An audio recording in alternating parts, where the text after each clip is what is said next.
Hello guys and welcome to this video that's going to be slightly different because we're going to be talking all about gameplay and the game itself, and we're talking about Unfair Rampage Knightfall, a platformer that I made, and I've had a lot of fun. I've had a lot of fun playing this game, so I'm going to try not to talk too much about development now and talk about the gameplay, what's in it for the players themselves. And I've been playing this for probably about 100 hours now. Is it really that much? It could be. And it's in the beginning I was like a noob, like everyone else would be when they try this game, so you forget a little bit what it's like for new players. And when I get into it now, I just dash, shoot, pick up the power-ups, and I just go as fast as I can, and I try to like just get as many kills in as I can and try to dodge as many enemies and hazards that I can. And so the game, let's talk about the game. This is going to be the world record run. At the moment I just accidentally set the world record yesterday, funny enough. I was recording some promo material, and I just got a little bit carried away, and then I got into the zone, and I just felt like I was on a roll. And that's one thing about this game. When you play it, it's at least for me, with the music, with the sound effects, and with the visuals, you sort of get into the zone, and I actually love that part of it. And it really gets me personally hooked, and I'm hoping that's what other players will feel as well. As you whiz through, you dash, you double jump, you go forward. You go up, down, you eliminate the enemies and the blocks themselves. You're having a lot of fun, and you just like get into the zone and you feel like powerful. And we're probably going to be talking quite a lot about those different type of things about the game. So let's see, where should we start? I'm just reaching the first bridge now, and the bridge concept in this game is pretty interesting. It's a chance for you to like get a small breather and catch your breath and get a small breather, same thing. And you actually charge up your health to full power. And it's a pretty important concept because it gives you like a lifeline or a milestone. So if you're low on health and you don't seem to find any med kits anywhere, it's pretty nice to know that, oh, I'm probably pretty close to that bridge, because they come on like repeated intervals. So you'll start to feel when you get close enough to a bridge, and then actually you start to recognize the light that's coming from the side, and you go, I'm close to the bridge now. So that's a relief when you get to there. Gives you a quick breather, slows down the game a little bit, and then gives you full health, and then it picks up again. And the thing about the bridges is you also get a bonus there, and the bonus is more important in the beginning because you can get up to 50,000 points in bonus when you cross the bridge. But that's only if you have full health, and basically you're spending your bonus points on health in case you're like coming there nearly fully damaged. Then if you're like on your hanging on to your last little health bar pixel, then you're not going to get much bonus at all. So it rewards you a little bit by maintaining your health high. And the game is it's got 5 bridges in it that you can reach and get those little charge up. And it's not a spawn point, because if you die, you go back to the beginning. And that's a concept that maybe some will hate and some will love. And it is a deliberate choice for this game, because if you die, I want you to start over again, and then I want you to get right in the action, and then just feel like you're like, it's not a problem if you die, you just go back and start over. So it's like if I were to have if there was spawn points and like a progression thing, then it would take away the fun to just jump in and quickly start a game and see how far you can get. So the whole design of the game is just based around get in, quick and dirty, just shoot everything up, get as far as you can, get better, and then like if you die, you just go back and start over again.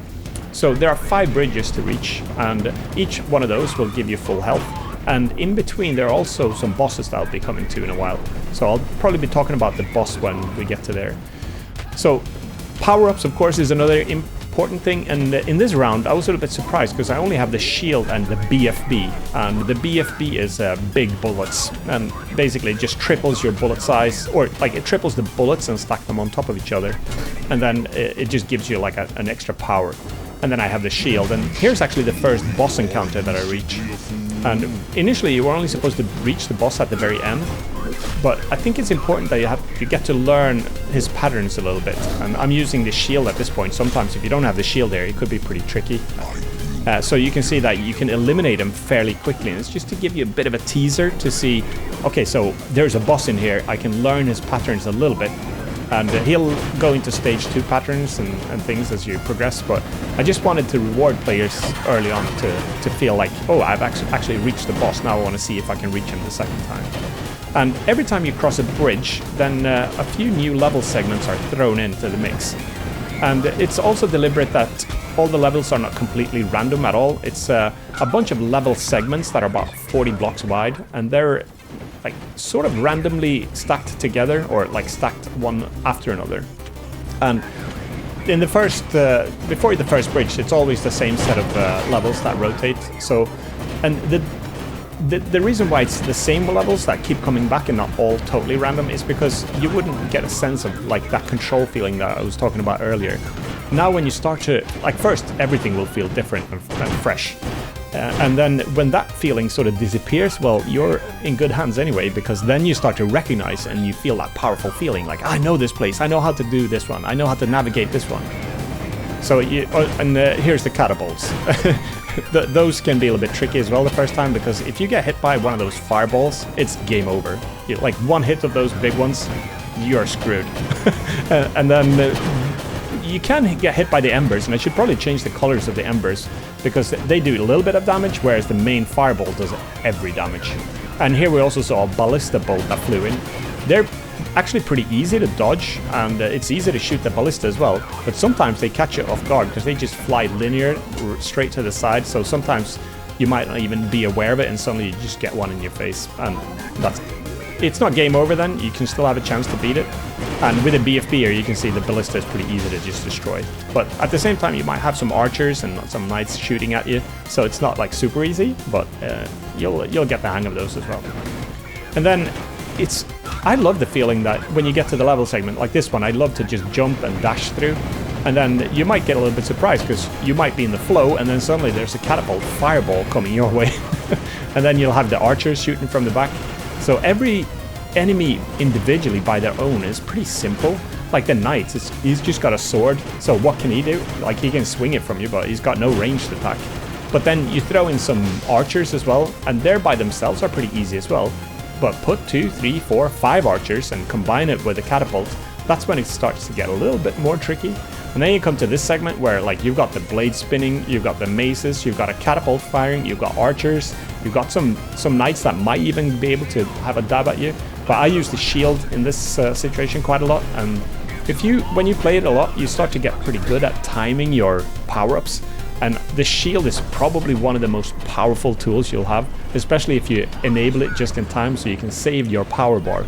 And you can see the power bar at the top there, or the boost bar, it decreases pretty fast when it's active. And it doesn't cost anything to activate it at the moment. So you could basically toggle it on and off, and that's a skill on its own that you could get to. But you also want to make sure that you don't overuse it, and then try to collect those power-ups, and you want to build up your power-ups. So when you get to the boss levels, or the boss encounters, you want to probably have a few extra things in your arsenal.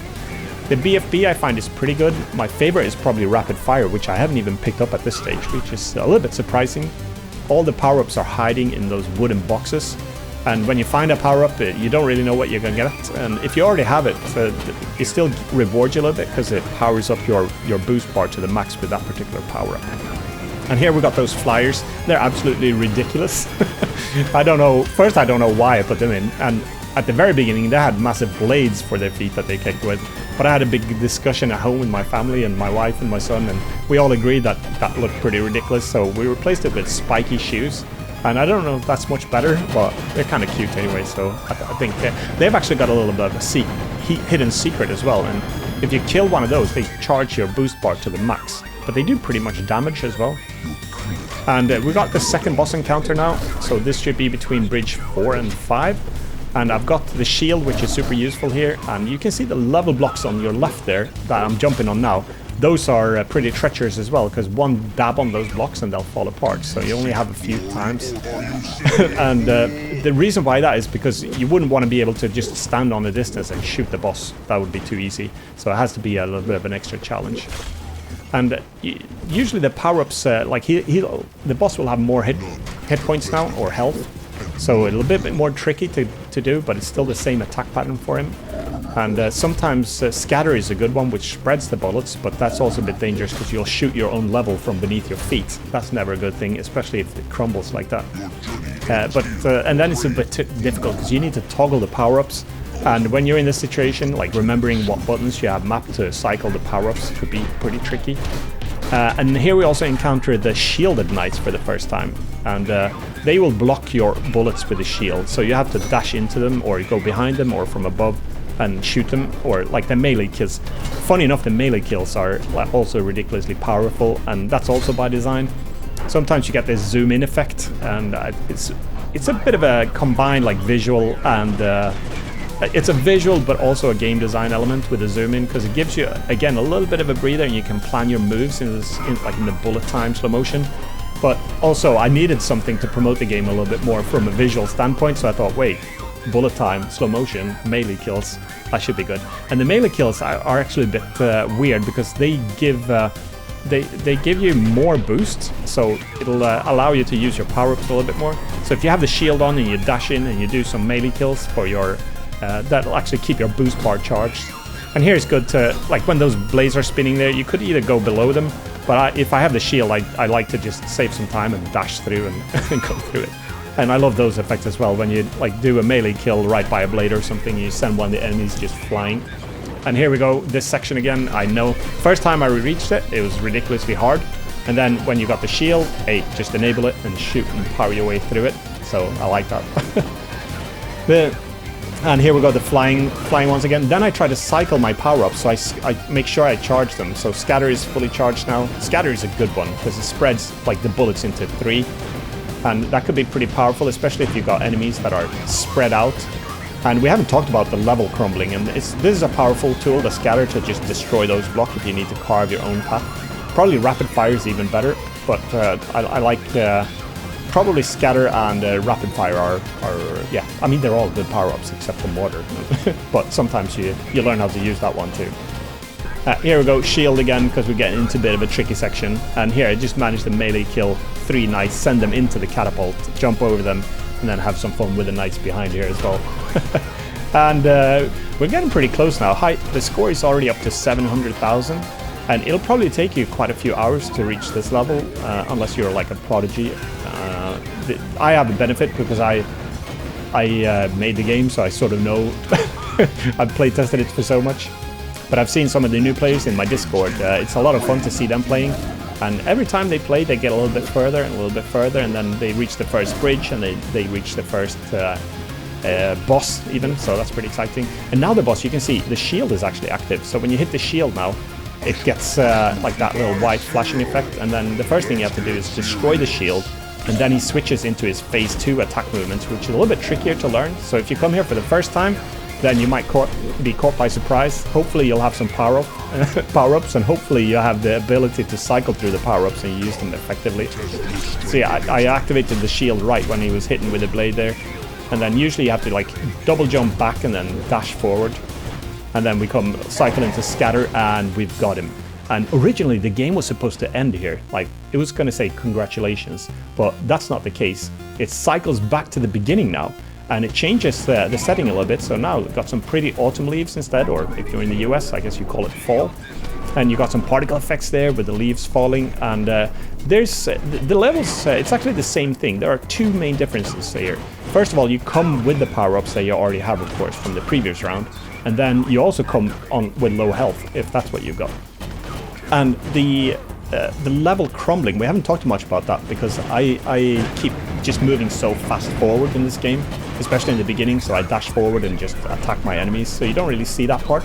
But behind you, and it's chasing you all the time, the level is crumbling behind you, so it's sweeping from left to right and effectively pushes you forward.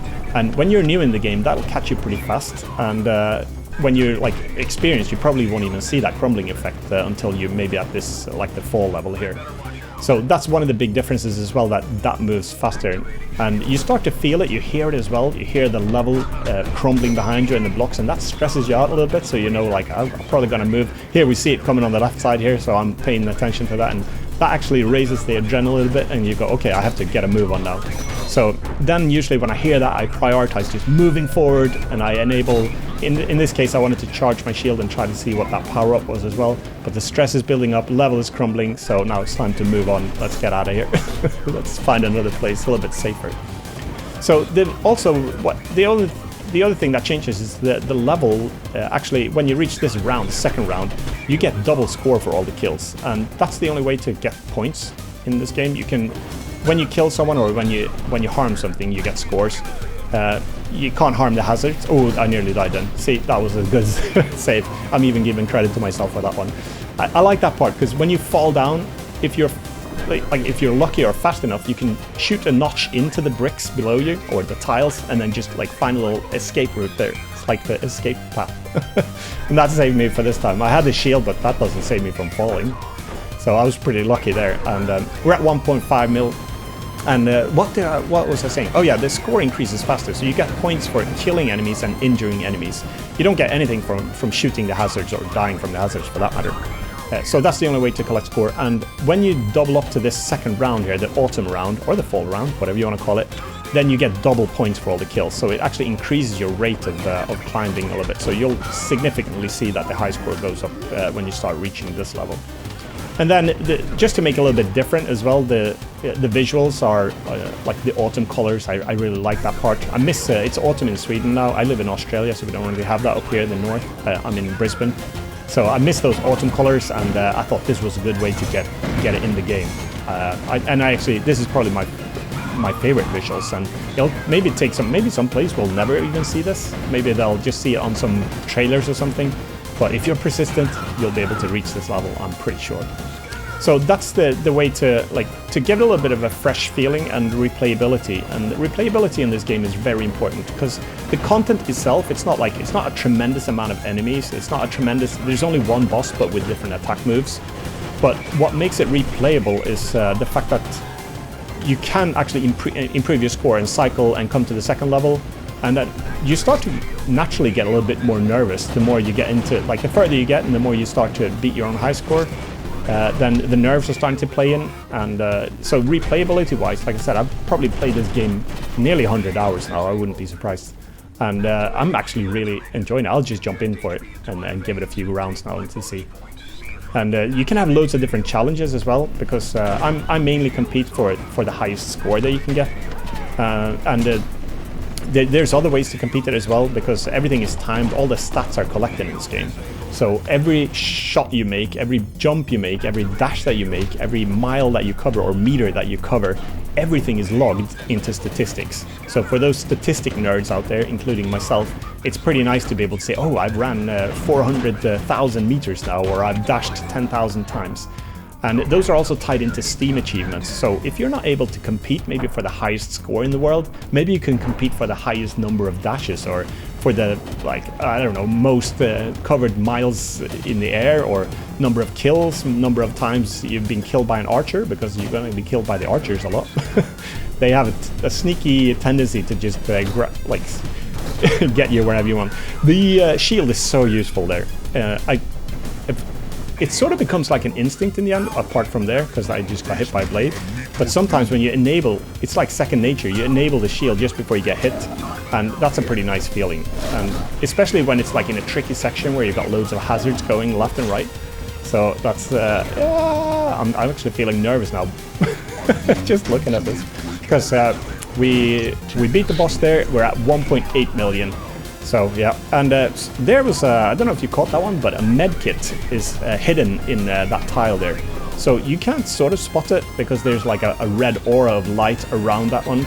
But for the most part, when my son was playtesting the game, he paid no attention to that. He had no clue, because the other ones are visible like this, and even those are a little bit too hard to spot sometimes.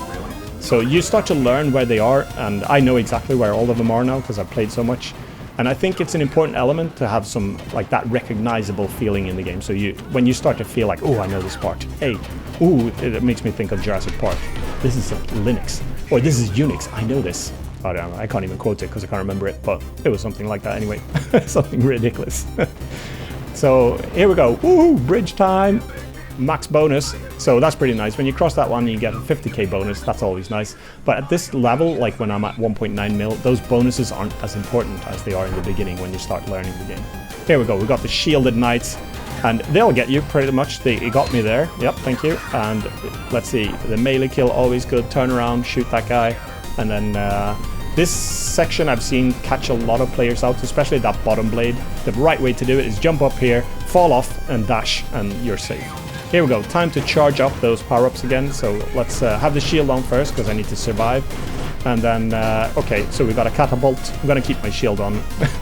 Better safe than sorry, because we're starting to get up to 2 million mark here. This domain is like, this gets my nerves going. And, okay, archers. And here we go, more shielded knights. And melee kills, always feels good. The zoom in there, a little breather. Archer, red archers, we haven't spoke about those. They're pretty much like the orange archers, but with one difference. It's that they can actually walk as well. The orange archers, they're just standing still. So those red ones will actually get you a few times. Sometimes you get into this as well. I think this segment is being repeated 3 times now. And it's just random, so sometimes you get like a lucky sequence of segments that you like, and sometimes you'll get a segment of the sequence that you absolutely hate. And more often than not, it's probably some of the tricky ones that you get. And then you get the archers shooting at the same time. And here's the thing, when the archer spots you the first time, he starts to draw his bow. And if you disappear out of sight, he'll just keep that bow drawn, and then he'll just wait for you to, as soon as he spots you again, he'll just release that arrow. And so you have a little bit of a buffer before he starts to drawing his bow, but once he spotted you, he's got that bow drawn and he's ready to just put an arrow straight in your forehead or in your back. And that's the thing as well, you've probably heard the character, he speaks a lot, the hero, and it's built in dynamically, so he'll actually reinforce and help you a little bit along the way. So he'll tell you the kill count every 10 kills, and that sort of gets you in the zone. You're like, ooh, I'm on a roll now. He also will say if his health is below 50% or if he can only take 1 more hit. So there are some hints in the audio there that are pretty good to follow. And all of that is built on statistics that's gathered by the game. And if you get hit in the back, for example, he'll tell you, oh my god, don't shoot me in the back. Don't have ice in my back. I don't even remember the voice lines now because it's like 400 of them. And the music, that's another aspect. We haven't even spoke about that. So I created a dedicated soundtrack for this game, and the song itself is 13 minutes long, so it lasts about 1 round of the game. And I wanted to change it up a little bit, so when you progress into the game, you start to hear like, oh, this is changing. I must be further into the game now. And then you get to this point where the music is a little bit more like, it's more dramatic, I guess. And there are some, also, maybe you can spot some throwbacks to other, like a movie, for example, that there are some melody tones in there you might recognize from something. So let me know if you, if you hear what that could potentially be from. But the soundtrack I'm really happy with, and when I play this game, sometimes silent, just to test and record some video footage, I realize how much I miss the music. That is, like, for me personally, it's adding like probably 30% to the gameplay. It's ridiculous for me. I don't know if it's the same for everyone, but it really, really gets me in the zone. And before I made the music, I actually listened to Spotify when I was playing the game. And then I couldn't record that footage because it's copyrighted music, so I thought, okay, I'll just play without music for a while so I can record the footage. And I'm like, why doesn't it feel as fast? Why is it not as powerful? And all of that was just down to the game, the fact that there was no music. So it's probably different for everyone, but for me, it's definitely a big thing. So I'm never switching the music off. And with the track being about 13 minutes long, I haven't grown tired of it yet. And for people that don't reach the end music, because you have to basically beat the boss to hear the full song, since the song repeats every time the game starts over. And that's deliberate too, because I am cheeky. I'm selling the soundtrack as well. How cheeky is that? I don't know if anyone will actually buy a soundtrack. I have no idea. But then I thought, hey, I'm trying to make a living creating a game like this, so I'm going to try to make every penny that I can. So if I sell the game for $5, well, maybe someone's interested to hear the music. Someone might like it, or someone might just want to be able to support the game development or something. Well, you can get the soundtrack. So I'm pretty excited about that. So it's pretty good that people maybe not complete the game straight away and they're like, oh, I want to hear the music. But then again, I'm putting the full track in this video, so I guess people can hear it this one. This segment is pretty tricky, actually, I find. Yeah, I found the best way is to carve your own path under. Sometimes you'll see someone else playing the game as well, and you're like, oh, I hadn't thought about that. Because even when some of the new players like Drusilla or Jera or Flatback Hot Rod, I always say his name wrong, but when they play the game, I'm like, oh, I didn't realize you could do that in the game. So that's, oh, that's grinding.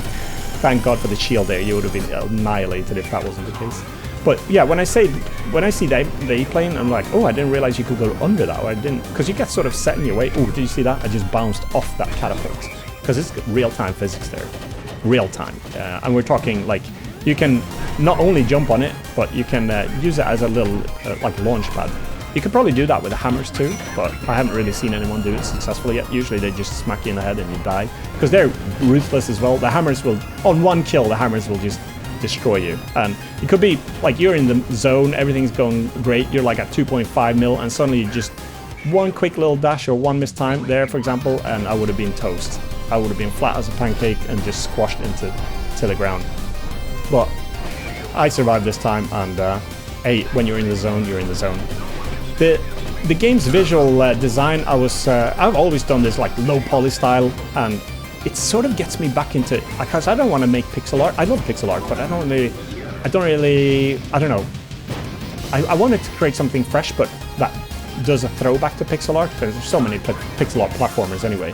So I thought if I do something with crisp colors and low poly without proper textures, I'll get that like a pixel art feel to it, but at the same time it won't be. So the vibrant colors are there. So the visual art style of this game was really important to me, because it's the low poly style, and it's like part of it is for development speed, because it's faster to make. Because I'm doing everything myself. I'm doing like the art, the music, the programming, the animations. So I cannot really spend too long on the assets. But at the same time, it's a bit of a blessing, because then I can actually put my, like, if the art style is there, you can survive on that instead. And a lot of the other effects are like the bloom, for example, on the bullets. I know I saw in the comments that it's not everyone's favorite to have bloom, but I actually like it a lot. And then separating the background by having like that hazy look on the horizon. So it clearly distinguishes the background. That was important for me as well from a design perspective. So, hey, and what do you know? 3.8 million and level round 2 completed. And what happens then? Well, you swoop back to the beginning. Now we reach the winter stage. So the level segments are the same. You'll be able to recognize, so you won't be like totally dropped into like some totally new environment. You'll actually be recognizing yourself, and that's probably a good thing. Because now I knew for a fact. Oh, do you see the timing of that shield? That was pretty epic. I'm proud of that one. I can't even give myself credit. I think it was just luck, but maybe it wasn't. Maybe it was intuition or something. See, the level is already crumbling behind me now. Stress is building, because I know now for a fact. I don't know how much faster it moves, but I know it's moving a lot faster. And so sometimes you just have to like leave the enemies. Sorry, you can't die an honorable death now. I'm gonna have to leave you behind. You have to fall in the void, because I don't want to fall in the void. I want to get to the front here. So I started to feel like, see, I'm just like skipping through, getting the power-ups, trying to get the med kits, carving a little bit through the tiles there. Oh, don't have time for melee kills, but I still like them. So let's do a few. You can't really control that, because it's like a random thing. Every like 20% of the melee kills will be. You can actually disable it as well in the settings if you hate it. But I like it too much. I like it. It gets me in the zone. Here we go. Power up. Cannot miss on that. I still don't have rapid fire. How can you believe that? 4 million and I still don't have rapid fire. I do have mortar, but we haven't spoke much about that, because that's the trickiest weapon to use. And I thought I'm going to have to delete that weapon from the game, because it's so tricky to use. And usually you kill yourself or like erase the ground under you. But I've noticed now when I start to play with it, I'm like, hey, you can get pretty good with this one. And if you use it correctly, the mortar could be like a beast. And I know Flatback he loves that one, so that's cool. Here we go. Ragdoll physics, that's another thing that was important in this game. So I use ragdolls for all the enemies, yourself when you die, and the boss when he dies. First I keyframed the whole boss animation death, and it sucked. So I removed that one and just gave him a ragdoll as well, much better. Alright, so the snow level, it's nothing like tremendously new, except adrenaline is through the roof at this point, because I never really cleared this round before. And I know that the level is moving so fast behind me, so it's just a matter of like push forward, and see if I can get to. Because there's no like, yeah, apart from having a few extra power-ups, but it's easy to get like, they don't save you all the time. So, there you go, shield, I already have that on. And I really want, rapid fire is probably my absolute favorite, because that most of the time it'll just like carve your path. I keep saying that all the time, but it's such a nice feeling when you just like, it's like a hot knife through butter, and it just like gets you sent right through. And I'm spending a long time here. Like I can hear the level probably coming up now behind me, so time to get a move on. Hey, but there's a power up there. Should I get it? Yep, of course I should. What is it? Scatter. Okay, so recharge my scatter. A bridge. Maybe that water should be frozen, do you think? Doesn't make any sense. I guess Niagara Falls doesn't always freeze over as well, but I believe it can. How weird is that? Sometimes you get to Niagara Falls and the whole waterfall can freeze over. I've only seen pictures of it. When I was there, it wasn't frozen, because it was in the summer. So it probably makes sense that it wasn't. But hey, summer there is winter here, so you never know. But we don't have snow here anyway. Alright, so 4.2 mil, and I've got 4 out of 5 power-ups. We're only missing that rapid fire. Maybe another video for that one. That was lucky because I nearly died there. And there was a fireball from the catapult. Nearly died there as well. And this, oh, I like that little frosty thing. That's it's like it's a vine, is it called? And here we go. Am I using the shield here? No. Shield. What's a shield? Shield. Oh, here I recognize when you see that crumbling floor, that means you're close to a boss. So let's get in here. Let's not die. And what power up? Well, I like to use the scatter here because then I can maybe get those archers at the top. And I did. I got all the archers, and that's pretty important because they'll like lob arrows over the boss, and then shield timing. Feeling good about this one. Here you go, shield timing. But I've got no shield left now. And BFB, very powerful as well, if you can cycle to it. Mortar, we don't want that one. Shield, I don't have that one. Oh, okay, I killed him. So that actually maximizes your charge as well, so we're safe. That was lucky. That could have been a death move. So that was more luck than anything, because I could have acted the shield, but I didn't. I just nearly jumped straight into like the fireball there. And this Tower of Hell is a really tricky section, unless you're lucky with the level segment before it, because then you can get over at the top there. There was a block that was just sent flying. So normally you have to climb that tower from the bottom up, and there's like a catapult there, which is pretty vicious. But I was lucky there, especially since I'm at top. Like the timing is getting pretty tough now. So we're crossing another bridge. I have no idea which bridge count this is, but we've seen the boss already. So let's just keep going with the flow. 4.5 mil, and we don't need that health thing that's in the... I'm saving that med kit that's in there because maybe I need to go back. But at this point, there's no... Probably won't be able to go back anyway. So the one thing that I heard about feedback when people are playing this game, and it's come from multiple people, and that was one of my priorities, and that's the tight and smooth controls. And when I started to make platformer games a long time ago in Ludum Dare and in game jams, I didn't realize how important it was because I didn't play them that much. But the controls are like the focus point of this game. I really wanted to make sure that they're like tight is probably the best word to describe it, and that's how other people luckily enough describe it because it's crucial for like a precision platform like this one. The tightness is like responsive. It goes left and right when you want, left and right when you want. Oh, see the shielding, shield timing there? Oh, there's another one. I can just walk on that fireball because I got the shield. Yeah, so the tightness is super important, and also the gravity. It's like 6 or 8 times normal gravity, because if you use normal gravity in a game like that, you're screwed. It'll absolutely suck. It's horrible. Don't do it. So you need to boost the gravity a lot to make the game feel a lot like more rapid and fast and responsive. And I think I've actually gone a bit above and beyond here, because when I play other platformers now, I look at them and I'm like, this feels a bit slow now. So I'm actually, maybe I'm changing the bar a little bit with this pace now, because I like this fast-paced feeling, especially when you dash and jump and stuff. You feel like, oh, I'm in the zone now. And I think there's another... Some of the feedback I had was like, shouldn't you have like progression so you don't start with a dash and double jump, and that comes with time? And in other games I will, but not in this one, because it's a deliberate thing in this one. I want you to be able to have the powers so you can practice them straight away from the beginning, and then you can start practicing and perfect them as well. So that's why I just give full power. Okay, you can stand on a blade with a shield. That's a good thing because they look pretty dangerous, and then you can jump up here. Yeah, so that progression is deliberate, that you just get everything straight away. And also, I've been asked about mouse aim, and I think that would slow down the gameplay as well. If you could stand on a ledge and just aim, like with a dual stick controller or a mouse, and just shoot something at a distance, like in the diagonal, then it would take up. Now you have to get nitty and gritty into the dirty stuff. Just don't bring your laundry with you, and you just get in there and like face your enemies. That's why you cannot. But at the same time, you can shoot up and down, but that's digital, and it's just so you can like take the elevator up, I call it sometimes, because when you shoot straight up, you can actually climb through the rubble that's falling or the debris. So that's a pretty powerful to get up sometimes, especially with rapid fire. So you can shoot up and down. Oh, here we go. Look at that one. See that flyer that was behind me? That was like, they'll chase you forever. If they've spotted you once, they'll come at you. But the good thing is that I needed that shield now. That actually, shooting that flyer maximized my boost for my shield, so I could re-enable my shield. Probably would have done it anyway, because like, yeah, you know what I mean. I know how to play this game now. This is Unix, I know it. No, it's not. And here's this is the only segment that, oh, I missed that health. That was a bit, there's absolutely no chance I've got time to go back for that now. But the yeah, there's one level segment that has those crumbling blocks as well. That's not a boss level, so that might get you out a few times as well. And here we go. I've got the shield, so I'll just dash through that blade. Pretty cool. Yeah. So the destructive environments is a really important part of this game. That was from the get-go, from the beginning. I just felt like I wanted to just be able to shoot the tiles because yeah, it's kind of, I don't know, it's fun and cool. And in the beginning, it was maybe too easy, so it was just like the level was just disintegrated in front of your eyes. And my scatter power-up first had 5 bullets, and basically you just erased the level in front of you. And in the very beginning, you could actually always combine your power-ups as well.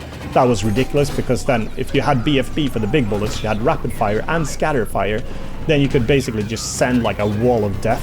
Sounds pretty cool, but basically you erase the boss with one hit, so it was too easy. I had to disable it. But there is a way to actually combine the power-ups now, and I'm gonna leave that in the game, because if you have a power-up active when you pick it up, and then you pick up another one, and then you activate that one, then you, for a brief time, you can actually combine like scatter and rapid fire, and that feels super powerful. But it's like, if you could become skilled at using it, maybe it's possible, not sure. But if you do, well, it's kind of cool to watch that if people find a system to like combine those, because they're so dependent on when, oh, shield, I'm boxed in, that's okay, I've got my shield, safe, music's like into that little, not the ramped up version, but it's like the emotional part. And I've beat my own high score here, 5.2 mil. I have never gotten this far, and my nerves were like pretty severely damaged now. And the level's starting to crumble. I don't have rapid fire, so I can't carve my way as fast as I want. And here we go, I need to get rid of those. I was wanting to save those, now I deliberately actually save those flyers, because I know that they'll chase me. The way the AI works, they'll chase you forever. As long as they've spotted you, they're gonna be coming after you. So now I'm saving them, because I know that I can charge my shield on them. So we can see that the shield is flashing on the boss now, so I need to destroy the shield first in this third encounter on the third round. And there we go, I'm charging my shield by shooting those flyers behind me. And then here we go, and I nearly died from him, I think. But managed to get the full shield again, and the level crumbling stops luckily enough when you're at the boss, so it's not gonna like send you down into the void. And then timing my shield here, yep, we got it. And I think, so one way to compete in this game would be to just get the highest score possible, but the speedrunning aspect, don't know if speedrunners gonna like that part or hate it, because it is semi-procedural, and like a bit of luck comes into like what sort of level segments that you get. But sometimes that means probably that you can, like, if you're lucky enough to get a good segment, like progression, and you got the mad skills to do it, I think you could speedrun this pretty cool, and just like dash all the way over it. And this is the first time I've reached this one, and I don't even notice the fact that my Windows bar is popping up. Someone probably tried to contact me on Discord. My focus is like 99.9,000% right on this game now, because I'm like freaking out. And this one doesn't have a new season, it just has like the dark tiles. So it loops back to the beginning, but it's got the dark tiles instead. I don't know if it's a bit sinister. It might change that to like a spring season or something else, because I wasn't sure if people were going to make it this far, to be honest, in the game, or if it was even possible. Because now the level crumbling is going fast behind you. That's coming, and I know for a fact that it's coming fast. Probably catch some people out, but when you, like, at this point, it's probably worth, like, I'm leaving a lot of enemies. Sorry guys, you have to drop in the void and die. Non-honorable death, but I'm leaving you behind. I need to go forward. So we go up, there we go. A med kit, so full HP, 7.3 million in the bank. Well, I wish, not really, but in the score box anyway. Reaches the bridge with a max bonus, but you can see now 50k is not going to do a tremendous amount on 7 point whatever mils, but should be good. And here's always good, don't need that med kit, but luckily enough the horizon, or the crumbling horizon, doesn't get affected by the slow-mo, so that, well, it does get affected in the sense that it slows down the crumbling as well, so we're pretty safe there. So I'm hoping, like, the combination of the dynamic level building, the way the procedural world is built, the way the music changes, the graphics changes a little bit. Even though it's a simple game, I'm hoping that, like, it'll justify the price point. I'm gonna, like, sell this for $5 on Steam, plus the soundtrack, don't forget that. And then oh, there you go. The blade's got loads of ballista points. Now I'm actually worried about the ballista as well. Yeah, so hopefully, I think it's, I mean, for $5 it should be definitely enough replayability there. And if it becomes popular, I'd love to make sequels to this game, because then I can, like, reuse the concept, make, that's why it's called the Unfair Rampage, Knightfall, because I could do Unfair Rampage like Age of Pirates, or I could do Unfair Rampage Let's Go Back to World War II, or I don't know, back all the way to Stone Age or fantasy, or why not into like stay in the future. So there's like a whole wide range of things that I could maybe could throw more bosses in, then could change up the enemies again, maybe weapons. Also thinking about throwing in some stuff where you can get level up, not power upgrades, but cosmetic stuff. So you can get like maybe a new black suit or a golden suit, and maybe you can get like a little particle trail or new colors for your bullets. So you can, like, if you maybe surpass certain thresholds of scores or something, you can like get that little extra look. So when someone sees you playing, you're like, oh, this guy knows what he's doing. He's got the black skin and he's got the blue bullets and the particle trails, the gold particles or something.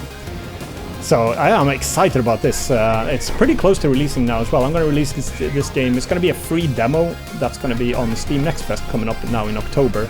And then I'm going to hopefully release it shortly after that. The game is ready for release. But there's a really important promo aspect when it comes to releasing games on Steam, because it's like 40 games every day that's being released. So I need to get the interest up there in the game. So if you see what you like, if you want to play this game, make sure you go to my Steam page and wishlist this game. So link will be in the description of this video. I'm super excited about playing this game myself, and I'm super excited to see other players play it. And I really hope that it can make a bit of a, I don't know, dent in, like create maybe a new platform. Platform is probably the most stupid thing to make. Because when you look at the statistics in Steam, like most of the games that are coming out are platformers, but they're pixel platformers, and not on top of that, then they're the ones that are at least commercially successful. But I wanted to do, I'm making a development course for people as well, where you can learn how to make like games and sell them. So this is going to be the focus point of that one.